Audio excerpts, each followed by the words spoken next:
नमस्कार, मैं हूं सच्चिदानंद वशिष्ठ।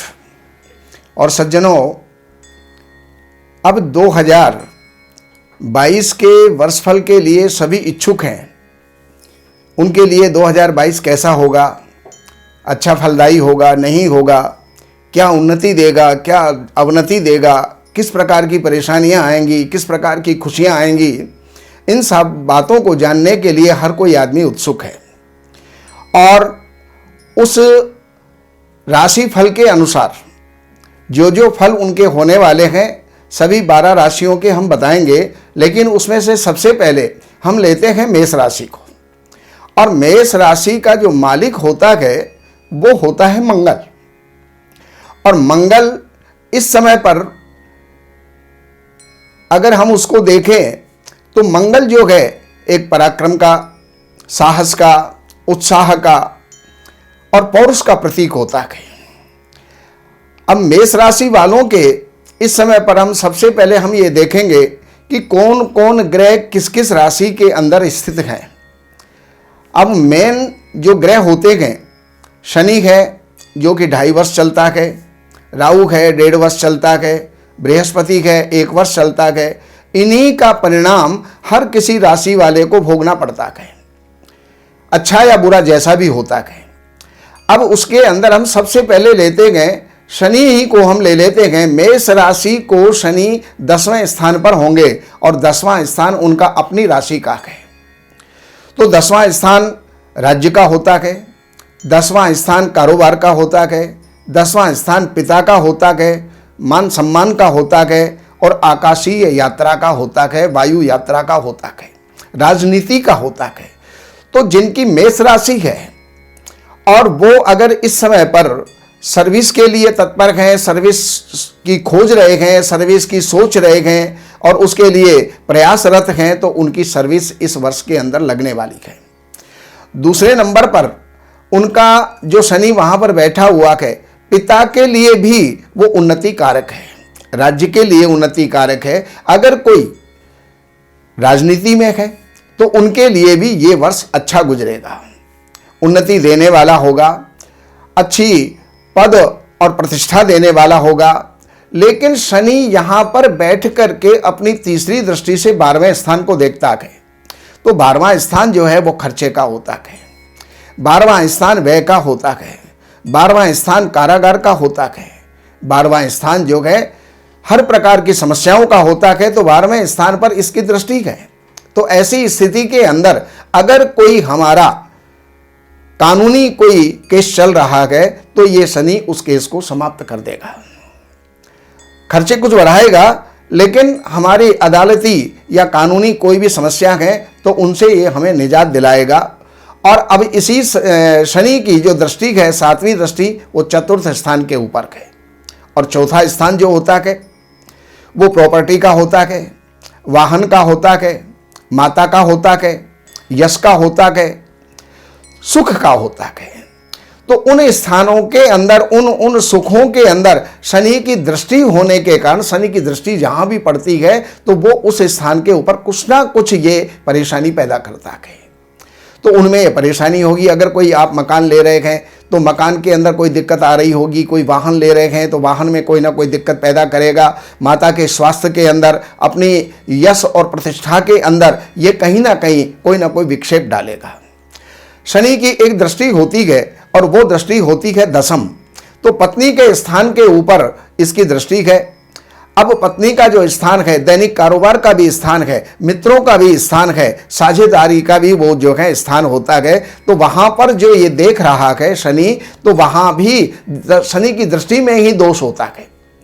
तो पत्नी के स्थान में, पत्नी के स्वास्थ्य में, पत्नी या कोई रिश्ता अगर हमारा बन रहा हो तो उस रिश्ते के अंदर भी ये जो है दिक्कत डालने वाला है। हाँ, अगर कोई दैनिक रोजगार की बात है तो उसके अंदर ये वृद्धि करेगा, उसके अंदर ये हमें लाभ देगा, मित्रों से ये हमें लाभ देगा। अब हम नंबर लेते हैं राहु का। राहु अभी जनवरी से और 11 अप्रैल तक ये चलेगा वृष राशि के अंदर। तो मेष राशि वालों के लिए दूसरे स्थान के ऊपर ये राहु विद्यमान है और दूसरा स्थान कुटुंब का होता है, खजाने का होता है, वाणी का होता है, नेत्रों का होता है। तो इन स्थानों के अंदर कहीं ना कहीं कुछ ना कुछ उत्पात या कहीं ना कोई परेशानी ये जो है उत्पन्न करेगा। अब कुटुंब के अंदर ये विद्रोह पैदा कर सकता है, आपस में क्लेश पैदा कर सकता है, संचित धन को ये निकालने का प्रयास करता है। धन संचित नहीं रह सकता, कहीं ना कहीं लग जाता है, चला जाता है। तो ये जो है धन को भी आप अपने कंट्रोल में रखें, कुटुंब के अंदर भी वाणी के द्वारा भी जो है अपने आप को कंट्रोल में रखें, जिससे कि किसी प्रकार का कोई विद्रोह या कोई किसी प्रकार का क्लेश ना हो। तो ये राहु, अब इसकी जो पंचम दृष्टि होती है वो छठे स्थान के ऊपर है। छठा स्थान रोग का है, ऋण का है, रिपु का है, ननिहाल का है। तो जहां जहां राहु की दृष्टि होती है उन स्थानों के अंदर ये विनाश करता है।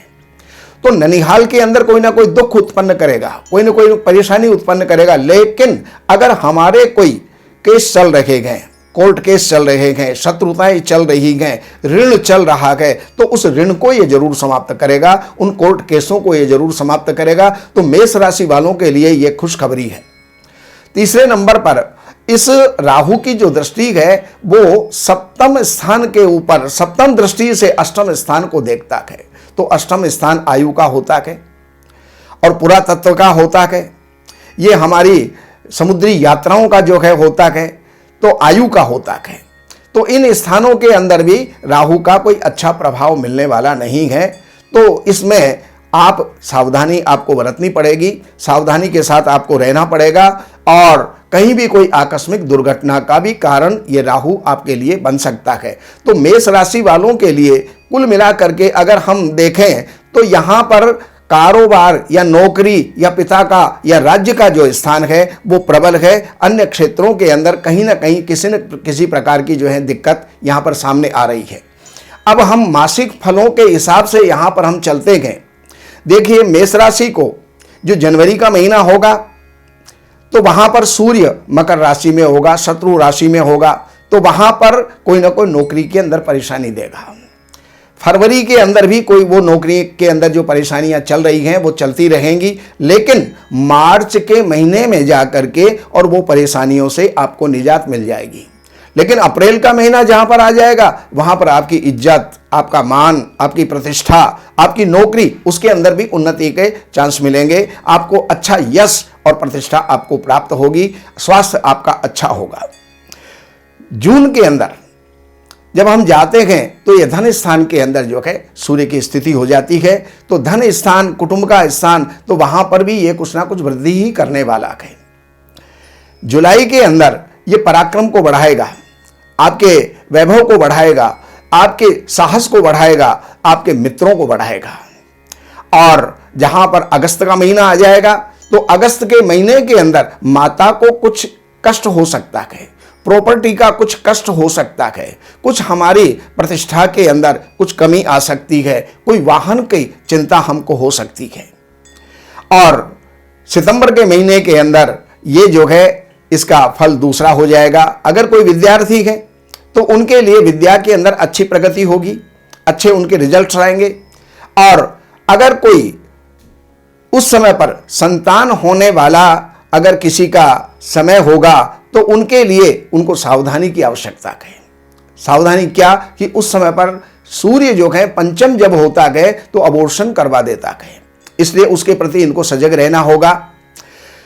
अक्टूबर के महीने के अंदर शत्रुओं का विनाश होगा, शत्रुताएं समाप्त होंगी, कोई रोग होगा तो वो मिटेगा। और इसके पश्चात जब कार्तिक का महीना आ जाएगा उस समय पर सूर्य जो है नीच का हो जाता है। नवंबर में, अक्टूबर से नवंबर के बीच के अंदर वहां पर पत्नी को कोई कष्ट हो सकता है। कोई अगर रिश्ता आपका हो गया है तो उस रिश्ते के अंदर विक्षेप पड़ सकता है, रिश्ते के अंदर किसी प्रकार की कोई बाधा हो सकती है, रिश्ता बनते बनते रह सकता है। तो ऐसी स्थिति, किसी मित्र से भी आपका जो है कोई विवाद हो सकता है, साझेदार से भी विवाद हो सकता है। तो उसके प्रति भी आपको सावधानी की आवश्यकता है। आगे चलते गए दिसंबर के महीने के अंदर, तो दिसंबर के महीने में आपके अपने स्वास्थ्य के प्रति आप जागरूक रहें। आपका स्वास्थ्य गिर सकता है, स्वास्थ्य में गिरावट आ सकती है, किसी प्रकार की कोई परेशानी हो सकती है। नवंबर से दिसंबर में जब जाएंगे तो दिसंबर के अंदर आपको कोई लंबी यात्रा करनी पड़ सकती है, धार्मिक रुचि आपकी बढ़ जाएगी। यात्राएं जो हैं आपकी कुछ लंबी हो सकती हैं और लाभकारी यात्राएं आपकी होंगी। तो ये कुल मिला करके दिसंबर तक के महीने का ये आपका जो है रिजल्ट आपको दिया, और हम कामना करते हैं कि आपका पूरा वर्ष सुखद हो, सुख से जो है सुख प्रदान करने वाला हो, और इस वर्ष के अंदर आपको यश और प्रतिष्ठा आपको प्राप्त हो। बाकी सज्जनों, आपको एक बात बताऊं, आप हमारे इस चैनल को सब्सक्राइब जरूर करें, बेल आइकन को जो है जरूर दबाएं, क्योंकि आप हमसे संपर्क में रहेंगे। आप हमारी जितनी भी जो वीडियो हैं, केवल राशिफल की ही वीडियो हमारी नहीं होती, हमारी हर प्रकार के हर विषय की हमारी वीडियो होती हैं जो आप तक पहुंचेंगी और उनसे आप लाभ प्राप्त करेंगे। आज के लिए इतना ही, नमस्कार।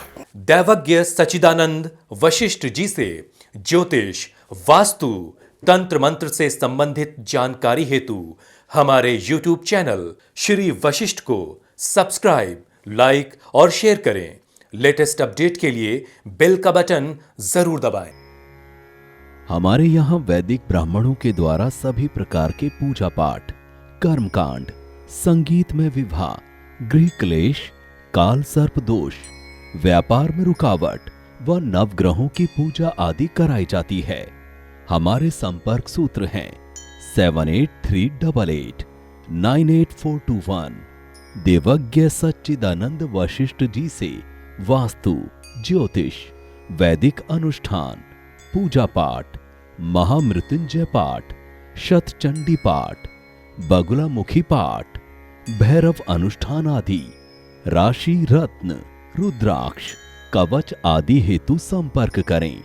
हमारे संपर्क सूत्र हैं 7838898421। हमारी वेबसाइट है www.shrivashishth.com।